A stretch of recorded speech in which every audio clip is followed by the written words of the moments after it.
ఆదిత్య హృదయం తెలుగులో భావము. యుద్ధము చేసి మిక్కిలి అలసియున్న శ్రీరాముడు సమర రంగమున చింతాక్రాంతుడై ఉండెను. పిమ్మట రావణుడు యుద్ధ సన్నద్ధుడై ఆ స్వామి ఎదుట నిలిచి ఉండెను. యుద్ధమును చూచుటకై దేవతలతో కూడి అచ్చటికి విచ్చేసిన పూజ్యుడైన అగస్త్య మహర్షి శ్రీరాముని సమీపించి ఆ ప్రభువుతో ఇలా పలికెను: ఓ రామ మహాబాహో నాయన, సనాతనము మిగుల గోప్యమైన ఈ స్తోత్రమును గూర్చి తెలిపెద వినుము. దీనిని జపించినచో సమరమున నీవు శత్రువులపై విజయము సాధించగలవు.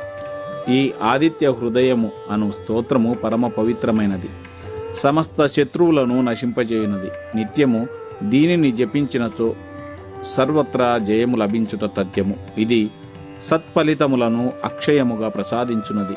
ఇది పరమ పావనమైనది, సకల శ్రేయస్సులను సమకూర్చి సమస్త పాపములను